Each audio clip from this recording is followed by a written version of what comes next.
میں نے کہا تیسری رکعت کے شروع والا حدیث مالک بن حویرث میں ہے؟ آپ نے کہا ہے. میں نے کہا نمبر بتائیں. ابھی آپ نے نمبر بتانا ہے. آپ نے کہا نہیں ان کے نہیں ہے تو کسی اور کی بھی نہیں ہے. بھائی ایک حدیث کا فیصلہ تو پہلے کر لینا. پہلے ایک حدیث کا فیصلہ کرے پھر دوسری حدیث کی طرف جائیں. اچھا مالک بن حویرث کی حدیث بخاری کے اندر پوری ہے، مکمل ہے؟ نہیں. بخاری شریف کے اندر پوری نہیں ہے، مسلم میں پوری نہیں ہے. پہلے مسلم کی میں بتاؤں گا. بخاری کا نمبر کیا ہے؟ بخاری میں ہے 637 635. ٹھیک ہے. تو یہ بخاری کے اندر بھائی پوری نہیں ہے میرے بھائی، بخاری کے اندر پوری نہیں ہے. یہ مسلم شریف کے اندر بھی حدیث ہے، لیکن مسلم شریف کے اندر یہ پوری نہیں ہے.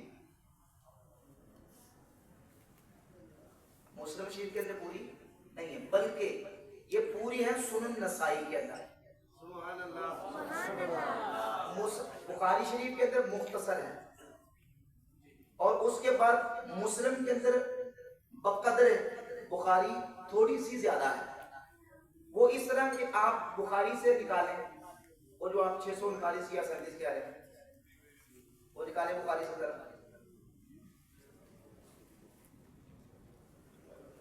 آپ نے کہا میرے 12 سوالات ہیں. سوال تو یہ کہ جواب دیتے ٹائم لگتا ہے نا. جب بات پوری سمجھانی ہے تو ٹائم تو لگے. ہاں جی بھائی نکالیں بخاری سے، اس کو پڑھیں، اس کو اردو ترجمہ پڑھ لیں. بھائی خاموش رہے، کوئی بندہ نہ پڑھے. دل شکنی ہوتی ہے نا بھائی پڑھے سوال کے. ہاں جی پڑھیں. نہیں پڑھیں، اردو ترجمہ پڑھ دیں نا. جو بخاری کی طرف اردو ترجمہ پڑھ لیں.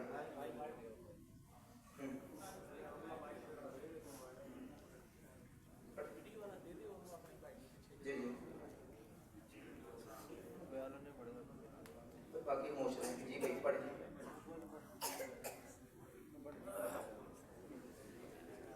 چلے ایک سوال کا جواب لمبا ہو جائے گا نا، باقی کو ٹائم ہی دیں.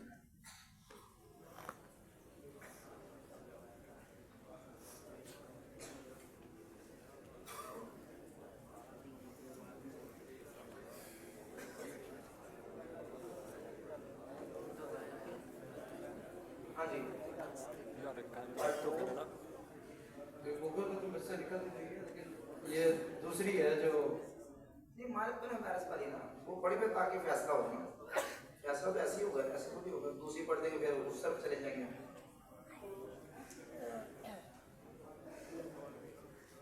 بھائی اگر آپ کہتے ہیں تو میں ختم کر لیتا ہوں، اگر آپ سن سکتے ہیں تو پھر ہم چاہتے ہیں. آپ کے اچھا چلیں آگے بات کر لیں گے. چلیں آگے بات. رہائشی جو ہے وہ آگے بات کر لیں گے. آپ بتا دیں کہ آگے منسوخ ہے یا نہیں نہیں اپنی طرف سے لقمہ نہ ڈالیں نا. میں آپ کو سمجھانا چاہ رہا ہوں، میں آپ کو ذکر نہیں کر رہا، آپ کو سمجھانا چاہ رہا ہوں کہ بھائی یہ کس طریقے سے ہم نے حدیث کو سمجھنا ہے. آپ سمجھا دیں، ہم ہاں، میں آپ کو بتا آرام سے بیٹھ کے فیصلہ کر لیں گے. ٹھیک ہے. اب یہ دیکھیں یہ جو حدیث ہے نا، حضرت عبداللہ ابن عمر رضی اللہ سیدنا مالک بن حویرث رضی اللہ تعالیٰ عنہ سے، یہ بخاری کے اندر 737 ہے. 737. اب اس میں کیا ہے، وہ کہتے ہیں کہ جب وہ نماز شروع کرتے تو تکبیر تحریمہ کے ساتھ رفع یدین کرتے، پھر جب رکوع میں جاتے اس وقت بھی رفع یدین کرتے، اور جب رکوع سے سر اٹھاتے تب بھی کرتے. اور انہوں نے بیان کیا کہ رسول اللہ صلی اللہ علیہ وآلہ وسلم بھی اسی طرح کیا کرتے تھے. اس میں رفع یدین کرنے کا رکوع جاتے تکبیر تحریمہ کے وقت، اور رکوع جاتے اور رکوع سے اٹھتے وقت. ان مقامات پہ رفع یدین کا ذکر ہے، لیکن تیسری رکعت کے شروع میں رفع یدین کا ذکر موجود نہیں ہے. اور اس میں یہ بھی نہیں موجود کہ نبی پاک علیہ الصلوۃ والسلام رفع یدین یعنی ہاتھوں کو اٹھاتے تو کہاں تک اٹھاتے، ہاتھوں کو کندھوں تک اٹھاتے، سینے تک اٹھاتے، کانوں تک اٹھاتے. اس حدیث میں یہ جو صحیح بخاری کی 737 ہے، اس میں یہ ذکر موجود نہیں.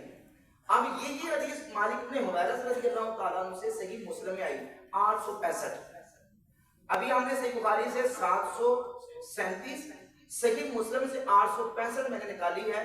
اس میں یہ ہے کہ مالک بن حویرث فرماتے ہیں کہ ان رسول اللہ صلی اللہ علیہ وآلہ وسلم کانا اذا کبر رفع یدیہ حتی یحاذی بہما اذنیہ. اس میں یہ موجود ہے کہ نبی پاک علیہ الصلوۃ والسلام جب اپنے ہاتھوں کو اٹھاتے تو حضور اپنے ہاتھوں کو کانوں کے برابر کرتے. حدیث بخاری کے اندر بھی ہے، مسلم کے اندر بھی ہے، لیکن بخاری کے اندر ہاتھوں کو کانوں تک اٹھانے کا ذکر موجود ہے. اس کا مطلب بخاری کے اندر یہ حدیث مکمل نہیں ہے، آدھی ہے، تھوڑی ہے، مختصر ہے، اور اس کی بنسبت مسلم میں تھوڑی سی اور زیادہ ہے، ابھی بھی مکمل نہیں ہے. اب اس حدیث کو ہم کمپلیٹلی یہ سنن نسائی کے ہاتھ میں ہے، اس سے دیکھتے ہیں. سنن نسائی ہے اور یہ ریاض سے چھپی ہے، سعودی عرب سے. ناصر الدین البانی وہابی غیر مقلد کے بہت بڑے عالم ہیں ناصر الدین البانی، اس کی تحقیق کے ساتھ، یعنی اس نے حدیثوں کو صحیح ضعیف اس کے اوپر حکم لگایا. یہ میرے ہاتھ میں یہی حدیث سنن نسائی سے 1085 نمبر موجود ہے. اچھا، بعض نسخوں میں 1086 ہے اور بعض نسخوں میں یہی حدیث 1082 ہے. کوئی 85 تلاش نہ کرتا رہے، 1082 یا 85 یا 86. میرے پاس یہ جو نسخہ ہے ریاض کا، اس میں 1086 ہے. اس میں یہ ہے، یہ پوری حدیث ہے کہ وہ کہتے ہیں کہ نبی پاک علیہ السلام نے جب اپنے ہاتھوں کو اٹھایا تو اذا رکع رفع راسہ من الرکوع واذا سجد واذا رفع راسہ من السجود حتی یحاذی بہما فروع اذنیہ. نبی پاک علیہ السلام نے نماز میں اپنے ہاتھوں کو نماز کے شروع بھی کانوں تک اٹھایا، پھر رکوع جاتے وقت بھی کانوں تک اٹھایا، رکوع سے اٹھتے وقت بھی کانوں تک اٹھایا، سجدے جاتے وقت بھی کانوں تک اٹھایا، سجدے سے اٹھتے وقت بھی کانوں تک اٹھایا. یہ ہے مالک بن حویرث جن کا آپ نے ذکر کیا ہے، جن کی حدیث کا مالک بن حویرث. یہ حدیث آگے آپ کا نام کیا؟ ساجد صاحب کی ذرا دیکھیں، یہ دیکھیں ذرا. اب کل کوئی ایپ کٹ کے نہ کرنے کو لوگ ضعیف لے گیا ہے. یہ دیکھ لیں، ناصر الدین البانی کی تحقیق کے ساتھ ہے. حدیث کیا لکھا؟ صحیح. یہ حدیث کیا ہے؟ صحیح ہے. اور سارے راوی ثقہ جو اعتراض کرنا، ابھی اعتراض کر لیں کہ یہ اعتراض اس حدیث پر ہوتا ہے، یہ حدیث صحیح نہیں. حدیث صحیح ہے. اب دیکھیں میں اس کو جواب دوں، حدیث صحیح ہے. یہ ثابت ہو گیا کہ سجدوں میں بھی آپ نے رفع یدین. تو آپ تو پورا نہیں کر رہے نا بلا حدیث پر. ہاں بھائی، ہمیں پوچھے نا بعد میں، ہمیں پوچھے کہ ہم کیوں نہیں کرتے، اس کا پھر ہم جواب دیں گے. جب آپ نے کہا کہ میں حدیث کی وجہ سے عمل کر رہا ہوں، تو آپ نے آدھی حدیث پر عمل کیا، آدھی پر. ایک منٹ، تو ہاں دیکھیں نا، سن لیں، آدھی پر عمل کر رہے، آدھی پر نہیں کر رہے. یعنی آپ اپنی خواہش کے پابند ہیں. پوری حدیث کو تو میں نے دیکھا ہی نہیں. آپ کو کسی نے بتا دیا، کسی انجینئر کا بیان سن لیا اور سن کے آپ نے کہا بس کل کائنات یہی تک ہے. سبحان اللہ. اب آپ نے آگے دیکھا نہیں کہ بخاری کے بعد مسلم بھی ہے، مسلم کے بعد سنن نسائی بھی ہے، اور نسائی کے اندر یہ پوری مکمل حدیث ہے. آپ کہہ رہے ہیں بخاری کے اندر مکمل ہے، تو یہ جو 865 کے اندر ہے کہ حضور نے اپنے ہاتھوں کو کانوں تک اٹھایا، بخاری کے اندر موجود ہے. یہ دلیل ہے اس بات کی کہ بخاری کے اندر پوری نہیں ہے، بخاری کے اندر مختصر ہے، مسلم کے اندر کچھ الفاظ زیادہ ہیں. اور مکمل تفصیلی حدیث وہ نسائی کے اندر 1085 یا 82 یا 86 تینوں نسخوں کے مطابق موجود ہے، اور اس میں یہ پوری مکمل ڈیٹیل ہے. اب ہمیں پوچھتے ہیں کہ ہم کیوں نہیں کرتے، تو اس کا جواب ہم دیں گے. وہ اس لیے کہ ہم کہتے ہیں کہ دیکھیں، آپ نے سجدوں والا نہیں کیا، نہ آپ کرتے ہیں، نہ جس کا بیان آپ نے سنا وہ کرتے ہیں، نہیں کرتے. اچھا، اب آپ سجدوں والا بھی نہیں کرتے، نہ سجدے جاتے کرتے ہیں، نہ سجدے سے اٹھتے کرتے ہیں. سنت تو نہیں جا رہی آپ کی، سنت کے طالب تو نہیں آپ کی نماز سنت کے خلاف ہے، کیونکہ ہم سجدوں میں جاتے اور سجدوں سے اٹھتے وقت نہیں کرتے. بھائی ہم کیوں نہیں کرتے؟ ہم کہتے ہیں کہ اللہ کے رسول صلی اللہ علیہ وآلہ وسلم نے جیسے سجدوں والا چھوڑ دیا، ایسے رکوع والا بھی چھوڑ دیا. ہاں، تو اس پر دلیل لیتا ہوں، اس پر میں دلیل لیتا ہوں کہ پہلے دیکھیں، جیسے ہم حدیث کے راویوں کو دیکھتے ہیں نا، تو ایسے جب حدیث کے راوی صحابہ آتے ہیں نا، ہم چونکہ فقہی اجتہادی مسائل کے اندر امام اعظم ابو حنیفہ رحمۃ اللہ تعالیٰ کے فتوے پر عمل کرتے ہیں کہ قرآن و سنت کی روشنی میں جو اجتہادی مسائل پر امام ابو حنیفہ نے فتویٰ دیا، ہم ان کے فتوے پر عمل کرتے ہیں. ہم 15ویں صدی کے کسی مفتی یا کسی 15ویں صدی کے کسی مولوی کے فتوے پر نہیں، امام ابو حنیفہ کو چھوڑ کر ہم امام ابو حنیفہ رحمۃ اللہ کے فتوے پر عمل کرتے ہیں. اب انہوں نے قرآن و سنت کی روشنی میں اس مسئلے کو جب واضح کیا، تو وہ کہتے ہیں بھئی صحابہ سے حدیثیں آئی ہیں، کرنے کے حوالے سے بھی نہ کرنے کے حوالے سے بھی.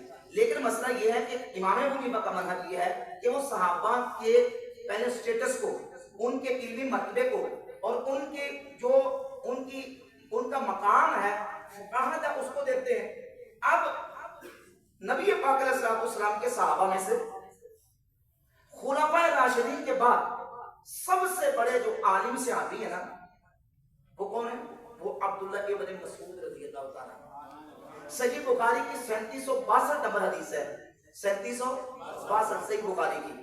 حذیفہ بن یمان رضی اللہ تعالیٰ عنہ سے تابعی نے پوچھا کہ اے حذیفہ, نبی پاک علیہ السلام کے صحابہ میں سے اس صحابی کا پتہ ہمیں بتائیں تاکہ ہم ان سے دین کا علم سیکھیں جن صحابی کا طور طریقہ رسول اللہ صلی اللہ علیہ وآلہ وسلم کے طور طریقے کے سب سے زیادہ قریب ہے. تو حذیفہ بن یمان کہتے ہیں جس کو میں جانتا ہوں وہ عبداللہ بن مسعود ہے. یہ صحیح بخاری کے 3762 نمبر حدیث ہے. صحیح بخاری کی 4999 4999 نمبر حدیث ہے کہ نبی پاک صلی اللہ علیہ وآلہ وسلم نے فرمایا خذوا القرآن من اربع, میرے 4 صحابہ سے قرآن سیکھو. پہلا نام حضور عبداللہ بن مسعود کا بیان. صحیح بخاری کی 5000 نمبر حدیث ہے. عبداللہ ابن مسعود کہتے ہیں مجھے اللہ کی قسم ہے, صحابہ جانتے ہیں کہ میں سب سے زیادہ اللہ کے قرآن کو جاننے والا ہوں کیونکہ میں نے قرآن کی 70 سے زیادہ صورتیں رسول اللہ صلی اللہ علیہ وآلہ وسلم کے مبارک منہ سے سیکھی ہوئی. اب وہ عبداللہ ابن مسعود رضی اللہ تعالیٰ عنہ کیا بیان فرماتے ہیں؟ جامع ترمذی میں 257 257 نمبر حدیث ہے. 257 جامع ترمذی کے اندر اور سنن نسائی کے اندر 1026 اور ایک نسخے کے مطابق 1027 نمبر حدیث ہے. اور یہی حدیث مصنف ابن ابی شیبہ کے اندر, یہی حدیث مصنف احمد بن حنبل کے اندر, سنن کبریٰ بیہقی کے اندر موجود ہے. عبداللہ ابن مسعود رضی اللہ عنہ صحابی فرماتے ہیں الا اصلی بکم صلاۃ رسول اللہ صلی اللہ علیہ وآلہ وسلم, اے لوگوں کیا میں تمہیں رسول اللہ صلی اللہ علیہ وسلم کی نماز پڑھ کے دکھاؤں کہ حضور کس طرح نماز پڑھتے تھے؟ فصلى فلم يرفع يديه الا في اول مرة. تو آپ نے نماز پڑھ کے دکھائی صرف اول مرتبہ, یعنی صرف اول مرتبہ ہم کلمہ شریف پڑھتے ہیں لا الہ الا اللہ, باقی سب کی نبی اللہ کی الوہیت کا اس بات ہے. کہاں لم يرفع يديه الا في اول مرة, کسی مقام پہ رفع نہیں کیا, نہ رکوع جاتے نہ رکوع سے اٹھتے, نہ سجدے جاتے نہ سجدے سے اٹھتے, نہ تیسری رکعت کے شروع میں, الا فی اول مرہ, بس اول مرتبہ ہاتھوں کو اٹھایا رفع دین کیا, باقی پوری نماز میں رفع دین کیا اور بتا دیا کہ یہ اللہ کے رسول کی نماز ہے. امام ترمذی کے حدیث کو بیان کرتے ہیں اور بیان کر کے امام ترمذی کہتے ہیں ابن مسعود کی حدیث حسن ہے اور ایک نسخے کے مطابق عبداللہ ابن مسعود کی حدیث حسن صحیح ہے. وَبِهِ يَقُولُ غَيْرُ وَاحِدٍ مِنْ أَهْلِ الْعِلْمِ مِنْ أَصْحَابِ النَّبِي صلی اللہ علیہ وآلہ وسلم, اور فرماتے ہیں کہ نبی پاک علیہ السلام کے اہل علم صحابہ, کون؟ عام نہیں, اہل علم. کون صحابہ؟ اہل علم صحابہ بھی یہی کہتے ہیں اور صحابہ کے اہل علم تابعین بھی یہی کہتے ہیں کہ اول مرتبہ ہاتھوں کو اٹھانا, باقی مقام پہ اپنے ہاتھوں کو نہیں اٹھانا. تو ہم بھائی اس لیے کرتے ہیں. اب سوال اس نے نہیں کہا کہ باقی کے جو اصحاب ہیں یعنی کہ بخاری مسلم سے اور باقی کتابوں سے, ہم نے تو انجینئر کا ذکر نہیں کیا آپ نے, چلیں اچھا ٹھیک ہے. تو انہوں نے کہا کہ عبداللہ ابن مسعود کے علاوہ جتنے باقی صحابی ہیں اور خلفائے راشدین ہیں ان سے ثابت ہے کہ رفع دین کیا, مولا علی علیہ السلام سے بھی ثابت ہے. تو پھر لو جی اتنے بندے کھڑے بیٹھے ہیں, اتنے بندے یہاں موجود ہیں. اگر یہ ساجد صاحب, یہ میں کوئی ان کو ذکر کرنے کے لیے یا ان کو نیچا دکھانے کے لیے بات نہیں کر رہا, صرف آپ کو اعتماد دلانے کے لیے کر رہا ہوں. ان کو بھی اگر یہ مولا علی رضی اللہ تعالی عنہ سے نماز کے اندر رفع دین کرنا سند صحیح سے ثابت کر دیں کہ مولا علی نے نماز میں رفع دین کیا, میں 1,00,000 روپے ان کو پیش کروں.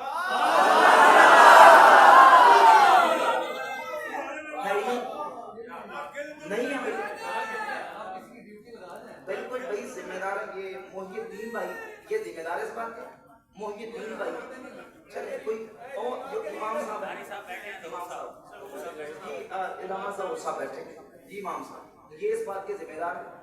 اور اتنے بندوں میں بھائی آن کیمرہ میں بات کر رہا ہوں، ٹھیک ہے، اتنے بندوں میں ظاہر ہے کہ اتنے لوگ سنیں گے. آپ نے کہا کہ مولا علی بھی رفع دین کرتے تھے. بھائی ایک حدیث آپ نے صحیح سند کے ساتھ لے کے آنی ہے کہ جس میں مولا علی کے رفع دین کرنے کا خود ذکر ہو کہ مولا علی خود رفع دین کرتے تھے. پورے ذخیرہ حدیث میں کوئی ایک بھی صحیح حدیث مولا علی کے بارے میں موجود ہے؟ اب یہ میں دکھاتا ہوں. اچھا یہ نہیں دکھا سکیں گے، ٹائم کیا ہوتا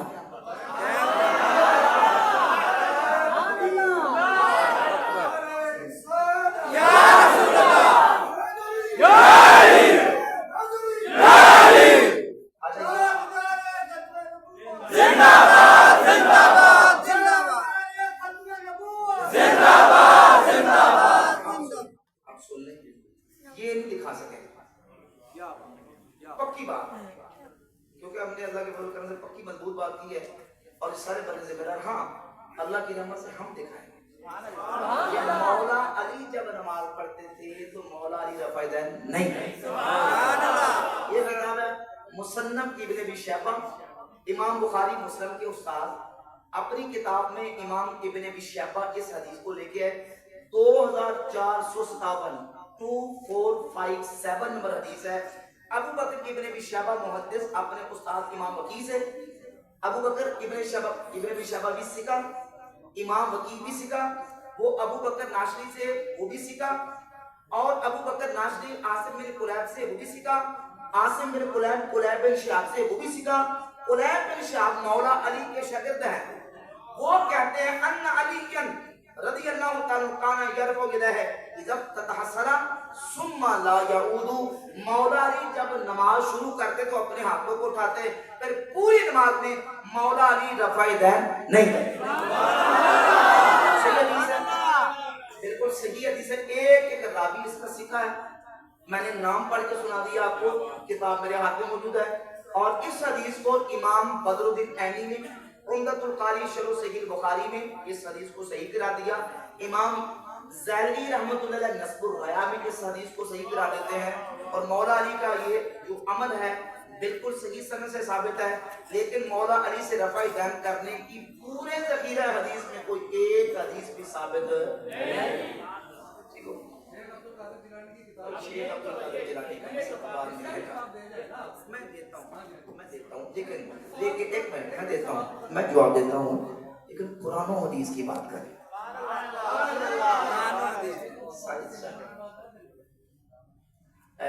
آپ کے کلمے میں شیخ عبد القادر جیلانی کا نام آتا ہے کہ رسول اللہ کا نام آتا ہے؟ بھائی ایک منٹ بحث نہ کریں، تسلی کے ساتھ جو آپ سنیں. شیخ عبد القادر جیلانی ہمارے بزرگ ہیں، ہمارے امام ہیں، لیکن وہ غیر مقلد نہیں ہیں. وہ باپوں کے بغیر نہیں چلتے. بھائی اس کو بابی نہیں ہے، یا یہ کہہ لیں کہ وہ غیر مقلد نہیں ہے. چونکہ یہ میں نے شروع میں کہا کہ یہ مسئلہ اجتہادی ہے، فقہی ہے. ہمارا مرزا جیلمی کے ساتھ یا اس کے فالوورز کے ساتھ یا غیر مقلدین کے ساتھ اختلاف ہے تو مسئلہ تقلید پر ہے، تقلید مجتہد پر ہے. اور غوث پاک سرکار رحمۃ اللہ تعالی علیہ وہ غیر مقلد نہیں تھے. وہ جہاں بھی اپنی کتاب میں مسئلہ فقہی بیان کرتے ہیں تو وہ امام احمد ابن حنبل کا فتویٰ ذکر کرتے ہیں. یہ میرے ہاتھ میں دوائیاں ساتھ لے کے آیا ہوں، یہ اس میں ہر جگہ یہ پیش آتی ہے چیزیں. اب یہ دیکھیں، یہ کتاب ہے، سنیں، یہ وہابیوں کا ترجمہ ہے. سن لیں، وہابیوں کا لاہور سے قادری رضوی کتب خانہ سے شائع ہوئی ہے. اہل سنت حنفی بریلویوں نے وہ ترجمہ شائع کیا، اس میں بھی یہ موجود. بھائی میری بات سمجھے نہیں آپ نے یہ تو نہیں بول دی تیرے بھی طرح یار بول. یہ باتیں ساری مرزے کی ہیں. ان سے پوچھ کے دیکھ لیتے میں نہیں مرزے کو مانتا، میں نہیں سنتا. کوئی ساری باتیں اس کی سن لیں. یہ آپ کا میں مغالطہ نکالنے کے لیے بیٹھا ہوں، اللہ کے فضل و کرم سے میں مغالطہ نکال رہا ہوں. میں نے جو بات کرنے لگا ہوں نا، آپ نے اس کو سنا نہیں ہے. اور اتنی آپ نے اللہ کے بندے بے صبری کا مظاہرہ کیا، پہلے صبر کر کے سن لیں. سنیں، یہ جو میں بات کرنے لگا ہوں نا، یہ کہیں اور پہنچ گئے. یہ ہے وہی طالبین کا ترجمہ، یہ کیا ہے بھابی عالم مبشر لاہوری نے. اس کے شروع میں وہ کیا لکھتا ہے، سنیں ذرا،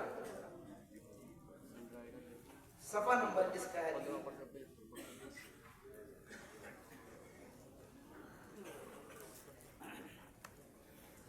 26 صفحہ نمبر. لکھتا ہے کہ آپ کے بارے میں اہل علم نے متفقہ طور پر یہ رائے ظاہر کی ہے کہ آپ فقہی مسائل میں حنبلی اور مسلک تھے. فقہی مسائل میں حنبلی اور مسلک تھے. اور لکھا کہ وہ فقہی مسائل میں امام احمد ابن حنبل کے پیرو تھے. شیخ عبد القادر جیلانی فقہی مسائل میں امام احمد ابن حنبل کے پیرو تھے. ہم یہ پوچھتے ہیں کہ آپ کس کے پیروکار ہیں؟ دیکھ لینا مہنگا پڑے گا سارا کام.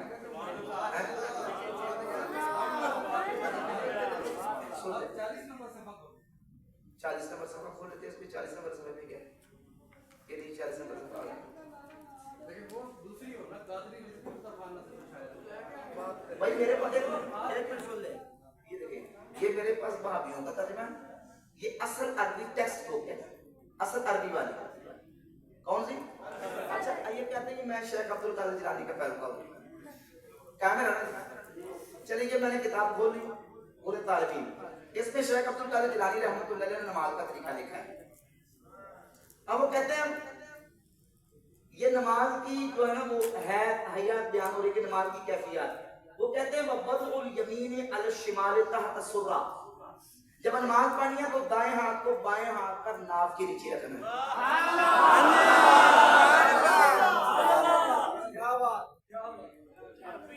ایک منٹ بھائی، یہ ریکارڈ ہو رہا ہے، آن کیمرہ بات کر رہا ہوں. سن لیں ساجد، سن لیں سننے بات. دیکھیے پوری دنیا میں جائے گی ریکارڈنگ. اب جب میں کوئی لفظ بولوں گا تو اگر اس میں کوئی ڈنڈی ماروں گا، خیان کروں گا تو لوگ پکڑیں گے. یہ میں لفظ عربی کے پڑھنے لگا ہوں. وَوَضْعُ الْيَمِينِ عَلَى الشِّمَالِ تَحْتَ السُّرَّةِ، وَضَعَ يَدَهُ وَضْعًا کا معنی ہوتا ہے رکھنا، الیمین کا معنی ہے دایاں، علی معنی پر، شمال معنی بایاں. وہ کہتے ہیں کہ رکھے دایاں بائیں پر، تحت معنی نیچے، سرہ کہتے ہیں ناف کو، کہتے ہیں دایاں ہاتھ بائیں پر ناف کے نیچے رکھے. سبحان اللہ. سادہ سا مسئلہ ہے، لفظی ترجمہ میں نے آپ کے سامنے کر دیا. اب پیروکاروں کو ناف کے نیچے رکھیں گے آپ؟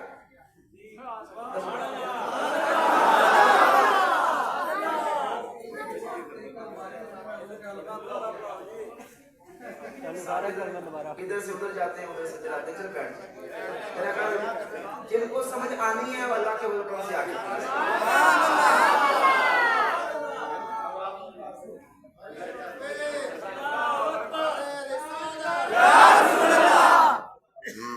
جی جناب، آخری سوال ہے 11 بجے کے. حضرت صاحب نے جو سنی عقیدت مند ہوگا نعرے کا جواب دے گا، جی جو نعرے کا جواب دے گا شہادت کی موت پائے گا. پنج نعرے بندر پاک دے، 1.25 لاکھ نبی پاک دے.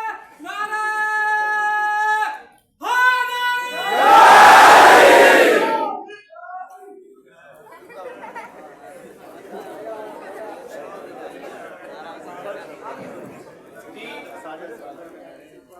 انشاءاللہ تعالیٰ نا یہ صاحب سے انشاءاللہ تعالیٰ کوشش ہے ہماری کہ 3 ماہ بعد ٹائم یہاں پر لیا کریں. انشاءاللہ جی. اگلی محفل میں میزبان ساجد بھائی ہوں گے. ٹھیک ہے جی، اگلی محفل کے میزبان نہیں بولے یہ ہماری ریکویسٹ پر عرض پر جو ہے نا انشاءاللہ اگلی محفل کے میزبان ساجد بھائی ہوں گے انشاءاللہ تعالیٰ. 2 ماہ بعد 3 ماہ بعد فرمائیں تو انشاءاللہ تعالیٰ. ٹھیک ہے جی. اب آپ نے انشاءاللہ تعالیٰ ابھی حضرت صاحب قبلہ نے لاہور جانا ہے، واپس 4 سے 5 گھنٹے کا سفر ہے. آج کا یہ محفل پاک کا اختتام انہی الفاظ کے ساتھ یہیں پر کرتے ہیں. بہت سیر اثر گفتگو ہوئی الحمدللہ عقیدہ اہل سنت پر اور حضور تاجدار صداقت. ٹھیک ہے.